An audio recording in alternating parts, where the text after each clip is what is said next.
Dumped in a frozen hell, one woman glares into the storm, and something evil glares back. Can she save her family, or will the wilderness claim their bones?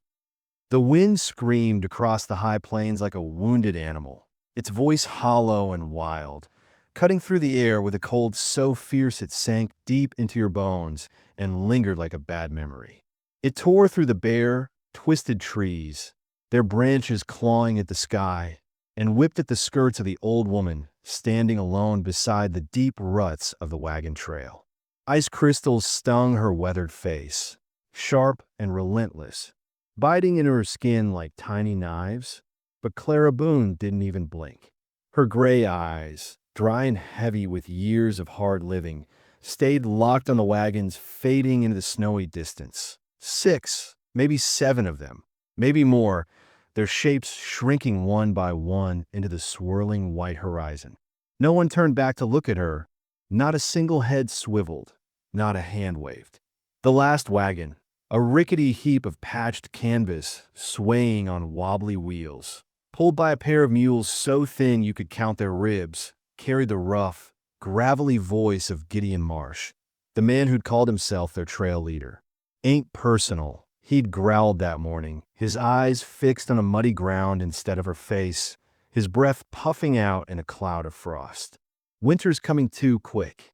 You're a drag, can't afford it." He hadn't waited for her to argue, hadn't given her a chance to plead or curse. They'd rolled off without a word of goodbye, like a man spitting out a rotten tooth and walking away without a second thought. Clara Boone stood there, rooted to the spot, the wind howling around her, swallowing the last creak and groan of the wagon wheels as they faded into nothing. That sound echoed in her ears, a bitter song she knew she'd carry for days, like the earth itself was mourning what they'd done. She let it die out, her breath fogging in front of her, then turned slow, her boots crunching the frozen ground, to face her grandkids. Levi, just turned 15 last month, paced back and forth a few yards away, kicking at clumps of snow and ice with his worn boots, muttering swears under his breath. Harsh words he thought the wind drowned out before they reached her. His gloved hands were balled into tight fists, knuckles white even through the leather, and his face wore his father's scowl now, a hard, angry line that made him look older than he was, dangerous in a quiet way. Nora, 13, small and wiry like a young fox, sat perched on an overturned crate they'd left behind, too bulky to load onto the wagons.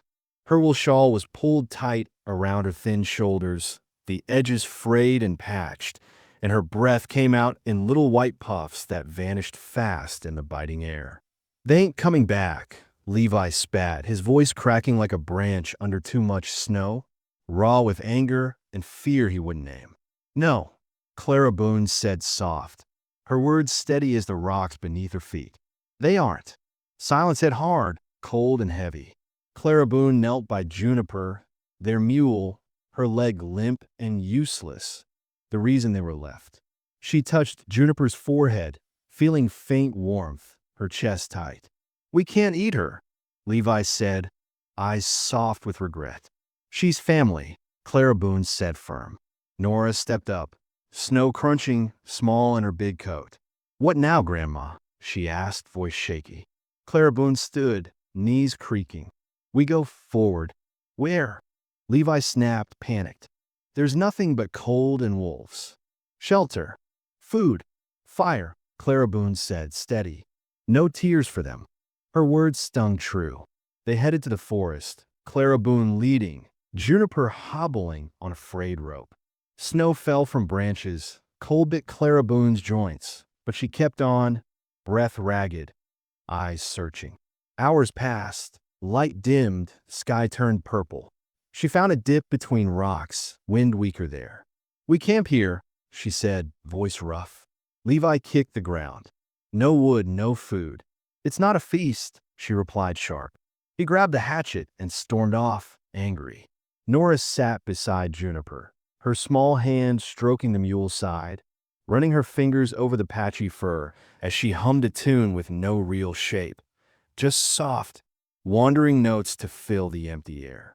Clara Boone watched her for a moment, the girl's face pale but calm, her eyes steady in a way that reminded Clara Boone of her own mother, long gone now.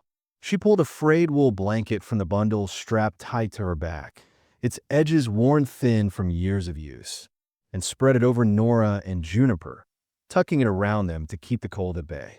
Then she dropped to her knees and started digging a fire pit with her bare hands. The dirt was hard as stone, frozen solid under a crust of snow, but she clawed at it anyway, her nails scraping, turning black with grime as she worked. She scooped out a shallow hole, her fingers stiff and aching, and ringed it with stones she pried from the ground, each one cold and heavy in her grip. By the time Levi stomped back, his arms loaded with damp branches, the pit was ready. He dropped the wood with a grunt, the sticks clattering against each other. "They're wet," he warned, his voice low and bitter. "Won't burn worth a damn." "Everything's wet out here," Clara Boone said, fishing a twist of crumpled paper and a flint from her coat pocket. She struck once, nothing but a weak spark that died fast in the cold. Twice, same thing, just a flicker that faded. She cursed under her breath, her hands shaking, then struck a third time. The spark caught, flickered like it might give up, then took hold on the paper. She leaned in close, her breath coaxing it, feeding it dry pine needles she'd scraped from under the rocks. The flame grew, small and fragile, smoking and hissing as it bit into the wet bark. It sizzled loud, spitting steam, but it held. The three of them leaned in tight, their faces lit by the faint orange glow, watching the fire take root like it was the only thing standing between them and the dark. And maybe it was. Nora scooted closer, her cheeks blotched red from the cold, her breath puffing out in quick little clouds. Her eyes still held that quiet, calm Clara Boone had seen in her since she was a toddler, a stillness that didn't break even now. "Grandma," she whispered, her voice barely above the crackling flames. "Do you think Mama's watching us right now?" Clara Boone didn't answer quick. She stirred the fire with a stick, poking at a smoldering branch, watching the sparks dance up into the dark. The question hung there, heavy as the snow overhead. "Finally," she said, "if she is, she's cussing out a whole lot of folks for leaving us here to freeze." Nora gave a small, private smile, the kind that said she understood more than she let on, her lips curling just a touch before she looked back at the fire. Darkness fell heavy, and wolves howled, low and close, hidden in the trees. Levi tensed, fist tight. "They're near," he said, voice shaky. "They wait till we slip," Clara Boone said, calm. A howl grew louder than another. Levi jumped up. "We can't fight him. We trick him," Clara Boone said, wrapping canvas on a stick, lighting it, and handing it to Levi. "Hold it steady. They fear fire." He took it, hands shaky, shadow dancing wild. "Let it burn," she muttered, watching the dark. They barely slept, Clara Boone against the rock, knife in hand, ears sharp. Morning came gray, the fire just coals. Levi's arm shielded Nora, asleep. Clara Boone ached all over, but sat up. Juniper twitched alive. "We need food," she said, rough. Levi stood. "I'll check the ridge." "No," Clara Boone snapped. "Together. No splitting, we ain't settlers now." He nodded, jaw tight. The day passed in slow, trudging steps, each one heavier than the last. They climbed a low ridge, the wind slicing through their coats like a blade, tugging at their clothes, stinging their faces. Clara Boone's breath came hard, her chest tight, but she pushed on, her boots sinking into the snow with every step. They dropped into a hollow thick with fir trees, their branches sagging under heavy, wet snow, the air thick with the sharp smell of pine. Nora found a creek, its surface iced over thin, a fragile sheet glinting in the weak light. She cracked it with a rock, the sound sharp and loud in the quiet, and scooped water into her cupped hands, drinking fast before it froze again. Clara Boone watched her, the girl's careful, graceful movements stirring a memory. Her son, Nora's dad, standing in their Missouri cabin doorway years back, a sack slung over his shoulder, eyes bright with full dreams of the West. "Land's free out there, Ma," he'd said, his voice full of fire. "No one telling you how to live." She hadn't stopped him, couldn't have, not with that look in his eyes. 6 months ago, fever took him, his body wrapped in a canvas tarp and buried under a rough stone cross in some nameless stretch of dirt. 3 days before Nora and Levi landed in her care, orphaned and hollow-eyed. Clara Boone blinked the thought away hard, her throat tight. At midday, they huddled around the last scraps of dry bread. A half-crumbled crust Clara Boone pulled from her pack, its edges hard and stale. She handed it to Nora without a word, her fingers brushing the girl's cold hand. Nora hesitated, her eyes flicking to Levi, then broke off a piece and gave it to him. He pushed it back to Clara Boone, his jaw tight, his face set. She took it, chewed slow, the dry crumbs sticking in her throat. Pride was a luxury they couldn't afford out here, and she'd learned that lesson long ago. A shadow passed overhead, a hawk gliding silent through the heavy, gray sky, its wings stretched wide. Clara Boone squinted up, her eyes narrowing, then froze. On the ridge across from them, a shape stood, still, unmoving, watching. Not a wolf, not a settler, something or someone else. Her breath caught in her chest, sharp and cold, but she said nothing, her hand tightening on the knife at her belt. They moved again, clouds thickening overhead, the air heavy with the promise of more snow, the taste of it sharp on her tongue. By late afternoon, they found a thicket, a narrow pass between two boulders where the trees bent low, their branches weaving a rough roof that blocked the worst of the wind. Clara Boone dropped to her knees, her legs giving out under her, exhaustion pulling at every muscle. "We stop here," she rasped, her voice hoarse and worn. Levi crouched beside her, his brow furrowed deep. "You're freezing, Grandma. You're shaking." "Then I'll freeze sitting down," she said, stubborn as the rocks around them, her chin lifting. They built a fire, smaller this time, a weak, guttering flame flickering between the stones, its light barely pushing back the dark. Shadows stretched long across the snow, twisting and dancing like fingers reaching out from the trees. The wind picked up again, moaning through the branches, a low, mournful sound, but then came something else. Footsteps, soft, deliberate, crunching closer through the snow. Clara Boone turned her head slow, her heart thudding loud in her ears. A figure stood just beyond the firelight, tall, silent, wrapped in layers of hide and fur, streaks of paint across his cheeks like storm clouds rolling in. He held a spear in one hand, its tip glinting faint, a small knife hanging at his belt, and he didn't move an inch, his eyes locked on them from the shadows. Nora gasped, shrinking back against Juniper, her hands clutching the mule's rope. Levi stepped between them, shoulders squared, fists up, his breath fast and shallow. The figure raised one hand slow, palm open, peace. He spoke a single word, low and steady, his voice cutting through the wind like a blade, then turned and melted back into the trees, gone as quick as he'd come, leaving nothing but the echo of his steps. Levi's face went pale, his voice shaky as he turned to Clara Boone. "Who the hell was that?" Clara Boone didn't answer right away. Her eyes locked on where the man had vanished, her mind racing. The wolves, she realized sudden, had gone silent, their howls snuffed out like a candle. Nora clutched her hand, her fingers cold and trembling. "Do we follow him?" Clara Boone stared at the dying fire, its coals glowing faint, then at her grandkids' wide, scared eyes. "Yes," she said, her voice firm, no tremble in it, though her chest felt tight. They stood, gathered their things, the blanket, the hatchet, Juniper's rope, and stepped into the dark trees, chasing a shadow they couldn't name, something waiting out there, friend or trap, they didn't know, but it was their only thread left to pull. Morning brought heavy snow, a thick, steady curtain of white falling slow, silencing the world.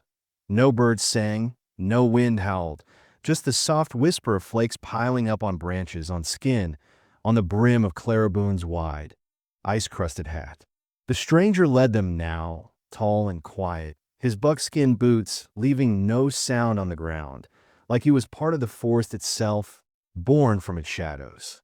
Clara Boone followed, every step a battle against her body, her knees swelling under the strain, her breath fogging thick in front of her, her hands numb around Juniper's rope. Nora held the mule's lead tight, her small hands gripping the frayed cord, guiding Juniper as the animal staggered behind, slipping every few yards on the slick snow, her breath coming in slow, labored puffs. Levi brought up the rear, clutching a stick he'd sharpened into a rough club, his eyes darting over his shoulder every few minutes, watching the white expanse behind them for any sign of movement. Wolves, men, anything that might be trailing them through the storm. No one spoke. Words would just freeze in the air and shatter, useless out here. The man had said one thing last night, come, then vanished into the shadows until Clara Boone chose to trust him, a choice she still wasn't sure of. Now he stayed just ahead, a figure in the mist, never looking back, his shoulders low, his steps sure. Levi whispered once, urgent, as the man faded into the pines again, his voice barely audible over the snow's hush. What if he's leading us to a trap, Grandma? We don't know him. Then we fight when it springs, Clara Boone said, her tone sharp and final. Keep moving, Levi. We got no other road. He fell quiet, his knuckles white around his stick, his jaw clenched tight as he trudged on, reluctant but obedient. They climbed over a low ridge, the snow crunching loud under their boots, the sound echoing in the stillness. The wind picked up here, tugging at their coats, stinging their faces with tiny shards of ice. They slid down into a ravine choked with frozen brush, the air growing colder, heavier, like the earth itself was pressing in around them, squeezing tight. Clara Boone stumbled once, her boot catching a hidden root under the snow, her hands shooting out to grab a tree, the bark rough and cold against her palms. She caught herself, her breath hitching, her heart pounding. Nora turned back, her face tight with worry. Grandma, I'm fine, Clara Boone rasped, lying through her teeth, her voice raw and cracked. Her hip throbbed like someone had driven a nail into it. Her thighs trembled under her skirts. Her feet had gone numb hours ago, but she forced them forward, one after another, like she always had. She'd birthed 2 sons alone in a drafty cabin, buried her husband in a shallow grave under a lightning-split oak, held her youngest fevered hand as he died west of nowhere, his dreams rotting with him. Always forward, but even her bones had limits, and she could feel them creaking closer every step. They reached a small clearing, a break in the rocks where faint sunlight filtered through the thick clouds, weak and watery, and steam rose from the snow in thin, curling wisps. A hot spring, stinking of sulfur, its edges crusted with ice. The man turned to them at last, his face clear now in the dim light. Young, maybe 20, his skin rough and wind-burned, cheekbones high and sharp, long black hair tied back of the nape. Red clay streaked across his jaw like war paint. His dark eyes scanned them, flat and unreadable, taking in every detail. Clara Boone's hunched shoulders, Levi's clenched fists, Nora's small frame, but softened just a touch when they landed on Nora, a flicker of something human breaking through. He pointed to the spring, his voice low and rough. Here. Levi blinked, surprised, his breath puffing out fast. We stopping. The man nodded once, sharp and final. They collapsed beside it. Clara Boone sank onto a fallen log with a groan. Her knees buckling under her, Levi splashed warm water on his cracked, red hands. Nora knelt by Juniper, whispering soft in her ear, her small hand stroking the mule's shivering flank. The man crouched, built a fire with quick, sure hands, every move sharp and precise, like he'd done it 1,000 times. He pulled a handful of dry twigs from under his coat, stacked them careful, struck a flint once, and the flames caught fast, blazing up in minutes. Clara Boone watched him, intrigued by how little he wasted. Every flick of his wrist, every shift of his body had purpose, no effort thrown away. He pulled a small pouch from his belt, untied it with deft fingers, and poured dried strips of something, meat, maybe, into a tin of water, setting it over the fire.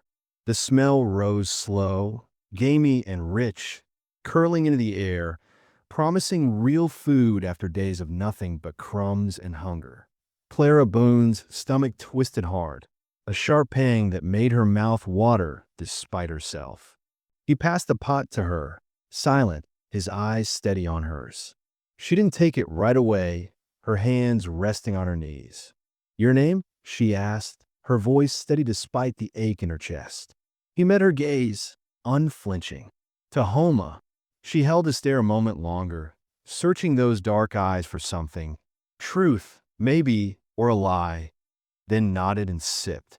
Salt and fat hit her tongue, warm and thick, her hands trembling as she drank. It was the best thing she'd tasted in weeks, maybe months, a lifeline in a tin cup.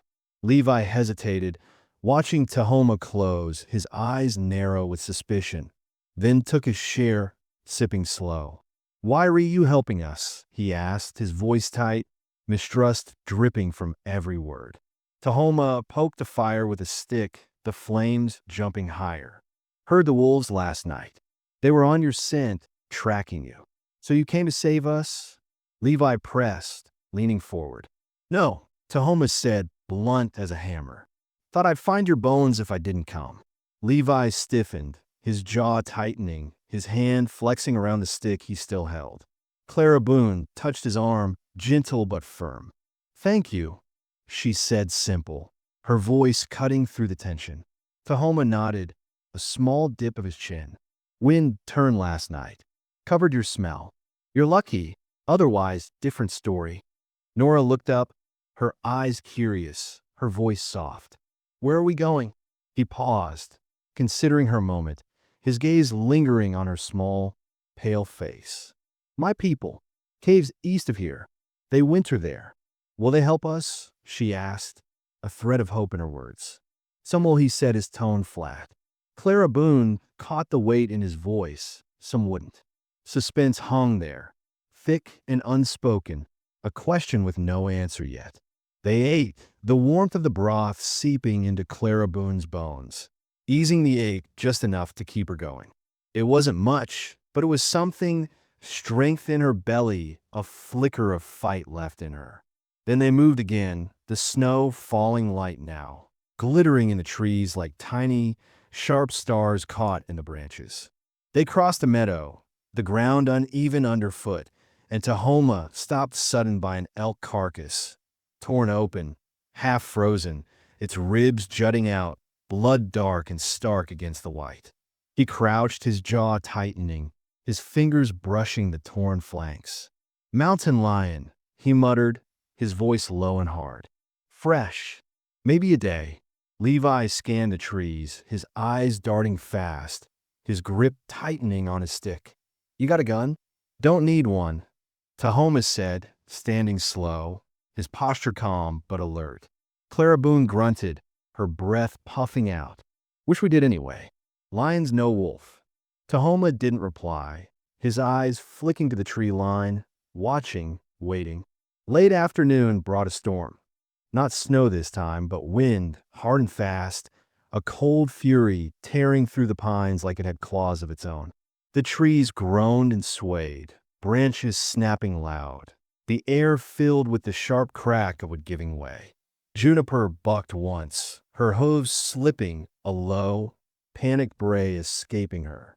Nora cried out, her voice small and lost in the roar, her hands clutching the rope tighter. Clara Boone wrapped her arms around the girl fast, pulling her close against her side, shielding her from the gusts. Tahoma didn't flinch, his eyes narrowed against the wind as he led them into a ravine, a gully lined with frozen brush that cut the worst of the blast.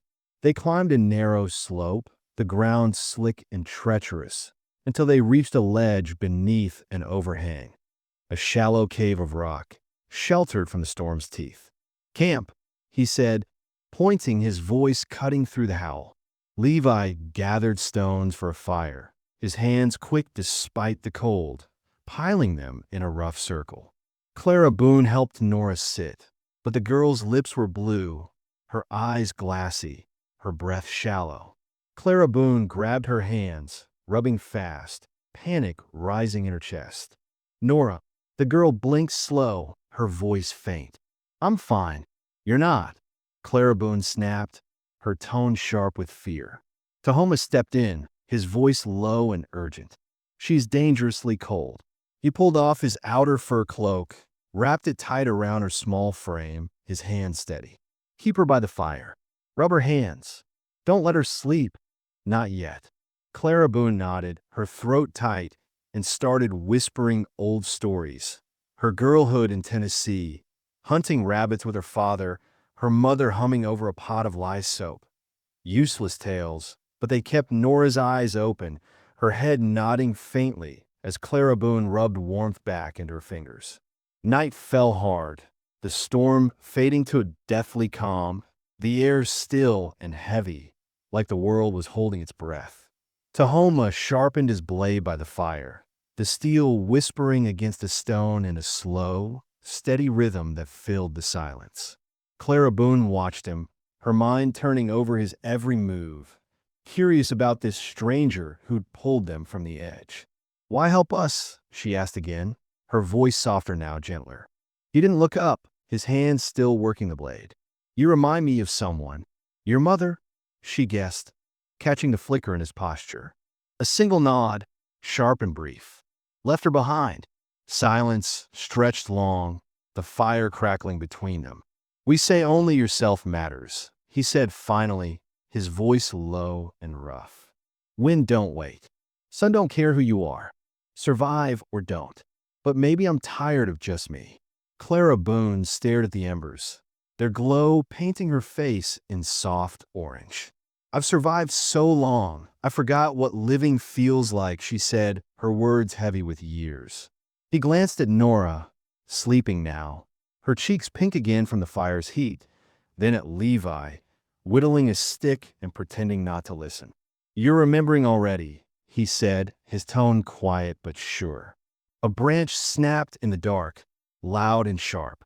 Tahoma's bow snapped up, arrow ready, his body still. Levi grabbed his knife, jumping up, eyes wide. Clara Boone pulled Nora close, heart racing, gripping her blade. They froze, waiting. Then a deer bolted across the meadow below, kicking snow. Tahoma lowered his bow. "Tomorrow, the canyon," he said, calm. "Then what?" Clara Boone asked, steady. He glanced at the horizon, orange streaking the sky. "We see who you become." The canyon loomed from the frost, jagged and misty, its icy walls hiding shadows below, a trap for the careless.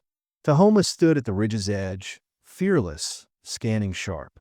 "Through the pass," he said, pointing down. "Not above, too open." Levi looked at Clara Boone, worried. "You okay, Grandma?" She smirked, throat raw. "I've survived worse than a hill." "Just checking," he muttered. Nora patted Juniper. The mule shivered but moved on, stubborn like Clara Boone. They started down, one by one, Tahoma leading, his footsteps calculated, his shoulders low, his eyes flicking between each foothold and the ridges above, watching for movement. The snow here was packed hard, crusted with a slick sheen of ice. Every step a risk, a chance to slip and tumble, bones cracking on stone. Clara Boone's legs cramped halfway down, her breath turning ragged, her chest heaving as she fought to keep up. She gripped gnarled roots and frozen shrubs, her hands slipping on the ice, pulling herself along inch by inch. She wouldn't be the one to fail them. Not now, not after they'd come this far, not after the wagons left them to die. At the base, the land leveled into a narrow, winding corridor, walls of jagged rock closing tight around them, forcing the group into a single line, their shoulders brushing the stone. Tahoma paused near a twisted juniper tree, its branches bent low under snow, and ran a hand over a stone marked with faded carvings, lines, and curves worn smooth by time. "Trail marker," he said, his voice low. "My people, the dying, winter here. This canyon leads to their grounds. Will they take us in?" Levi asked, squinting into the shadows ahead, his voice edged with doubt.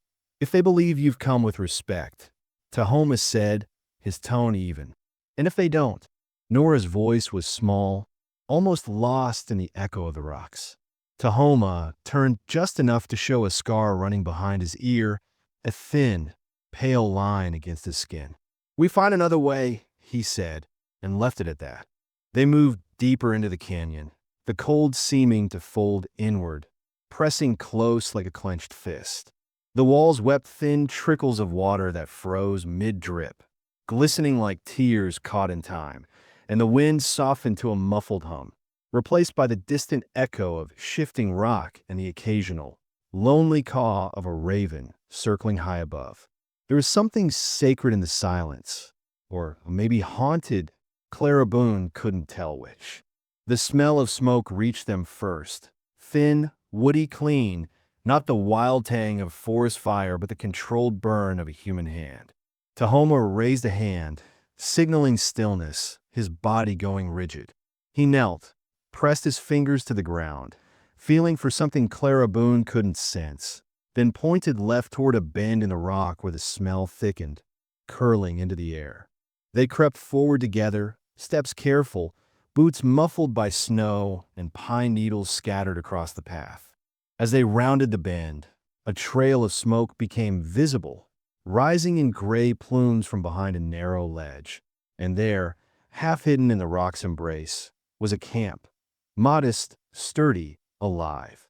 3 low shelters stood, built from timber and hide, their backs pressed tight to the stone walls, their entrances facing inward toward a central fire pit where flames flickered low but steady. Woven baskets hung from hooks driven into the rock, swaying faintly in the breeze, and animal skins stretched taut on racks, curing in the cold air. A dog barked once, a sharp, quick sound, then fell silent, its ears pricking as it watched them. A man stepped from one of the shelters, older, taller than Tahoma, his frame heavy with muscle, gray streaking his temples. His face was painted with soot lines, stark against his weathered skin, and his eyes were sharp as arrowheads, cutting through the distance. He wore a wide belt of turquoise beads that clinked faintly as he moved, and carried a bow that looked like it hadn't rested in years, its string taut and ready. His gaze fell on Clara Boone's group, lingering longest on her, taking her in, her hunched stance, her gray hair spilling from under her hat, the steel in her eyes. Tahoma stepped forward first, his voice calm but firm, speaking in his language, a rhythm of clicks and rolling vowels Clara Boone couldn't follow, a sound like water over stones. The older man listened, his face unreadable, his posture stiff, then answered deep and gravelly, his tone sharp as a blade's edge. Tahoma stiffened, just a hair, his shoulders tensing. More words passed between them, quick and low, a back and forth that carried the shape of tension. Clara Boone felt it, the kind of strain you sense between men with different ideas about trust, about home, about who belongs. The older man stepped back finally, gestured toward the shelters with a curt wave of his hand. Tahoma turned to the group, his expression neutral. "We stay tonight, then we leave." "No welcome?" Levi asked, frowning, his voice low with disappointment. "They don't know you yet," Tahoma said, his tone flat but not unkind. Clara Boone nodded. She'd seen what fear could do to good people, how it built walls higher than stone. Caution was a kind of love when you lived on the edge of nothing. Inside one of the shelters, the warmth hit like a fist, thick and stifling, the air heavy with smoke and a musky scent of hides. A small hole in the roof let in just enough light to illuminate the simple bedding. Animal pelts layered thick over packed earth, soft and worn from use. Clara Boone sank onto them slow, her knees grateful for the rest, her breath hissing between her teeth as she settled. A woman entered shortly after, placing bowls of stew by the fire without a word. Her eyes lined with age, her hair braided tight behind her shoulders, her hands bearing calluses like Clara Boone's, rough and cracked from years of work. They didn't smile, didn't speak, but their eyes met, and they nodded, a quiet understanding passing between them. Two women who'd seen the world's teeth and kept going. The stew was rich, rabbit meat, soft roots, something pungent that made Nora cough at the first taste, her nose wrinkling. She ate anyway, spooning it down fast, her hunger outweighing the bite of the flavor. Clara Boone watched her grandkids eat in silence, their cheeks flushing with heat, their eyes beginning to lose that hard, hunted edge they'd worn since the wagons vanished into the snow.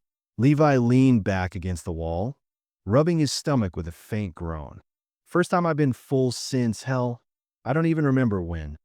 Clara Boone didn't answer, her gaze drifting to Tahoma across the fire, chewing dried meat slow, his eyes fixed on the flames as they painted shadows across his face, flickering over the clay streaks on his jaw. "You know this place well?" she asked quiet, her voice cutting through the crackle of the fire.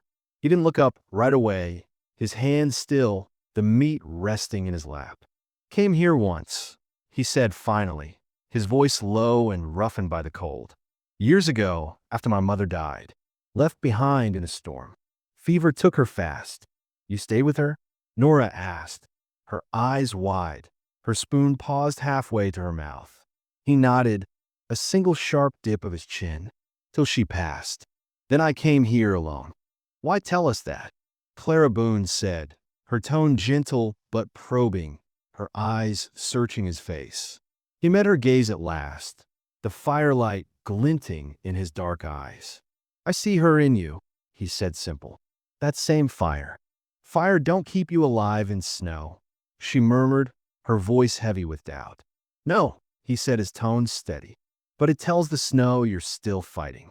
The words hung there, heavy and true, sinking into the silence like stones into deep water. Morning broke gray and stiff, snow falling light but steady, softening the world again, smoothing its edges under a fresh white coat. Tahoma met them at the edge of the canyon, where the trail forked sharply east, his breath puffing out in even clouds. "From here, we climb," he said, pointing up the slope. 2 hours, then the valley. "Your people live there?" Nora asked, her voice small but hopeful, her hands buried in Juniper's fur for warmth. He hesitated, his eyes flicking to the horizon. "Some do. Some remember how." They ascended slow, the slope growing steeper with every step, the path shrinking to a narrow ledge beside a sheer drop that fell away into shadow. Clara Boone's boots slipped once, snow spraying down the cliffside, a faint hiss as it vanished into the dark below. Levi grabbed her arm fast, his grip strong despite his youth. "I got you," he said, his voice cracking but firm. "Don't let go," she said, breathless, her heart pounding loud in her ears. "I won't," he promised, and she believed him. The wind roared back just before they crested the ridge, sharp and clean, angry as a living thing, tugging at their clothes, stinging their faces. At the top, the world opened wide below them. A valley nestled between forested shoulders of land, framed by curling wisps of smoke rising from low dwellings dug into the earth, their roofs blanketed in snow and cedar branches. Children ran between them, their laughter faint but bright, cutting through the quiet like a bell. Dogs barked, their tails wagging, and women moved between shelters, carrying bundles of wood or weaving fur into thick, warm hides. It was life, real, beating, alive, a pulse in the wilderness that Clara Boone hadn't expected to find. Nora stepped beside her, her eyes wide with wonder, her breath catching. "It's beautiful," she whispered, her voice trembling with awe. "It is," Clara Boone said soft, her own voice catching in her throat, a lump rising she couldn't swallow. "Will they let us stay?" Levi asked, his tone wary, his eyes scanning the valley for threats. Tahoma paused, his posture softening just a touch. "They'll feed you. They'll listen. Trust grows slow, like green wood, it don't burn right away." Clara Boone exhaled, a long, slow breath that fogged in front of her. "That's fair," she said, nodding. They descended into the valley, the snow crunching underfoot, the air growing warmer as they neared the camp.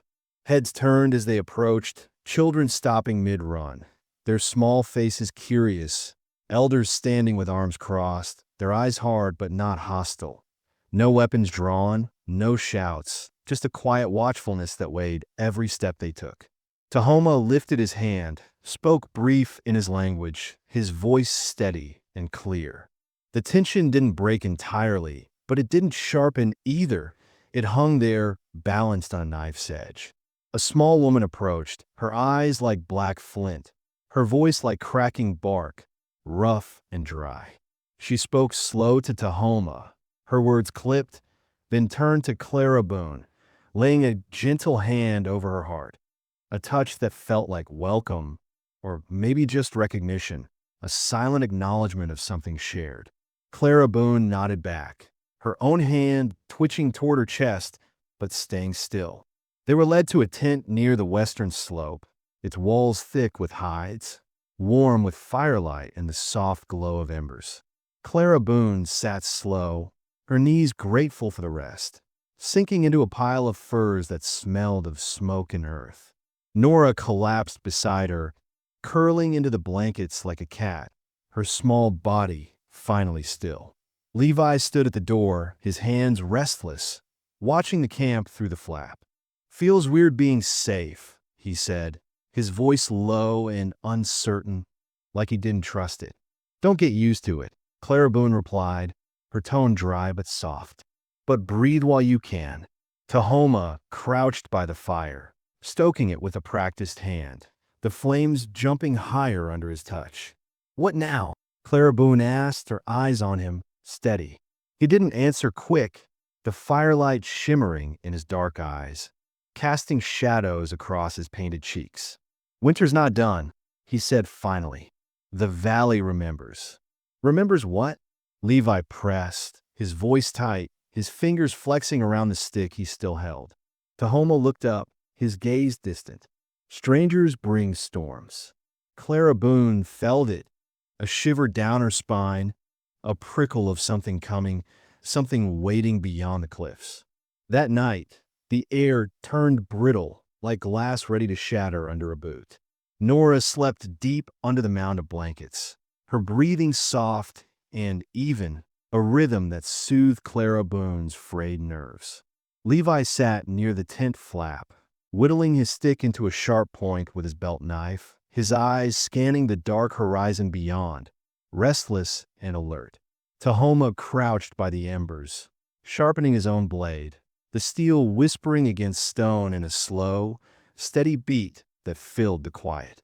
"They've seen something," he said sudden, his voice low, not lifting his gaze from the fire. "Riders. Tracks in the snow this morning. Hooves. 2 men watching." Clara Boone's spine straightened, her hands clenching in her lap. "You sure?" He nodded once, sharp and certain. "Not dying. Outlanders. Heavy tracks, careless." Levi gripped his knife tighter, his knuckles white. "Raiders. Likely," Tahoma said, his tone flat but heavy. "They followed us?" Clara Boone asked, her mind racing. "No," he said. "They were already here, camped along the eastern ridge. Now, they've caught wind of something new, strangers in the valley." "What do we do?" Levi said, his voice tight, his eyes flicking to Clara Boone. "We don't panic," she answered, her tone calm but iron hard. "Panic kills faster than bullets." Tahoma stood, his shadow long in the firelight. "We warn the elders. They'll decide, stay or scatter." Clara Boone rose slow, the old stiffness clawing back into her joints, her hands brushing snow from her coat. "We'll help," she said, meeting his gaze. He held a moment, then nodded, not as a guide, not as a stranger, but as a warrior recognizing another, a spark of respect flickering between them. Outside, the camp moved in quiet urgency, a hum of motion under the surface. Elders gathered in a tight circle near the fire pit, their faces hard as stone, their voices low and clipped, words Clara Boone couldn't catch but felt in her gut. Children were ushered into the caves behind the dwellings, their small footsteps muffled by snow, their mothers' hands firm on their shoulders. Weapons passed from hand to hand, bows with taut strings, knives with worn handles, spears tipped with sharpened stone. Clara Boone could feel the tension rising, thick and hot, like dry grass waiting for a spark to set ablaze. She turned to Levi, her voice low and steady. "Stay close to Nora. If things go bad, you run. You don't wait for me." "No," he said, his eyes fierce, his voice firm. "I'm not leaving you." She looked at him, really looked, and saw no child anymore. Frost and hunger and fear had forged him into something harder, something tempered like steel in the cold. He was still young, but no longer fragile, his jaw set, his hands steady. "All right," she said, quiet, a faint pride swelling in her chest. Nora emerged from the tent, rubbing sleep from her eyes, her shawl pulled tight around her shoulders. "What's happening?" Levi moved to her side, his voice low. "Might have company. Bad kind." She didn't ask questions, just nodded and reached for Clara Boone's hand, her fingers cold but firm. From the ridge above the valley came the sound of a hawk cry, high, sharp, sudden, piercing the night. Tahoma's eyes darted to the cliffs, his body tensing. "That was no bird," he said, his voice low and hard. Moments later, a gunshot cracked through the air, loud and jarring, echoing off the canyon walls. The camp exploded into movement. Men rushed to the ridge with bows and spears, their shapes blending into the trees, silent and swift. Tahoma gestured sharply, his hand cutting the air. "Get inside now." But it was too late. The second shot rang out, closer this time, the sound bouncing off the rocks. A voice echoed from the trees, gruff and full of arrogance, carrying over the wind. "Send out the strangers, the woman and her brats. You come up, we leave." Clara Boone's stomach knotted tight, her breath catching. They weren't guessing. They knew her, had watched her, tracked her. Tahoma pulled her aside, his voice low and urgent. "We've got no guns. They've got rifles. We have to outsmart him." Levi stepped forward, his voice tight but steady. "Then let's do it." "Lure them in," Clara Boone said, her mind racing, piecing it together. "Narrow path. Ambush." "How many?" she asked, her eyes on Tahoma. "4, maybe 5, he said, his tone clipped. "Then we need bait," she said, her voice steady despite the weight of it. Levi shook his head hard, stepping closer. "No way, Grandma." She gripped his shoulder, her fingers digging in. "It's not bait if you plan to trap," she said, her eyes fierce. Minutes later, the trap was ready. Clara Boone and Levi dragged a blanket along the ridge, kicking snow to fake a messy escape. Torches flickered above, Tahoma's people shouting "go" to lure the raiders. It worked. Boots thundered after them, voices yelling. There they go. Clara Boone led them down a narrow trail, flanked by boulders and a steep drop. The first raider appeared, big, bearded, rifle in hand. 2 more followed, lean and mean, knives gleaming. Clara Boone dropped low. Tahoma leaped from above, his knife flashing. The first man fell, blood staining the snow. Levi threw a rock, cracking the second raider's head. Tahoma finished him fast. The third shot wild. Clara Boone tackled him, pinning him with her knee, her knife at his throat. "Think we're prey?" she growled. He choked, then went still. The last raider fled, his shouts fading. Tahoma stood, panting. "They're gone for now." Clara Boone wiped her blade. "They'll be back, or not. We'll be ready." They returned before dawn, the camp quiet, fires low. Nora ran to Clara Boone, hugging her tight. eyes full of relief. Levi sank down, exhausted, shaking. Tahoma spoke to the elders. No blame, just nods. Clara Boone sat by the fire, hands scarred and bloody, a new strength burning inside her. She wasn't weak. She'd fought and won. Tahoma sat beside her.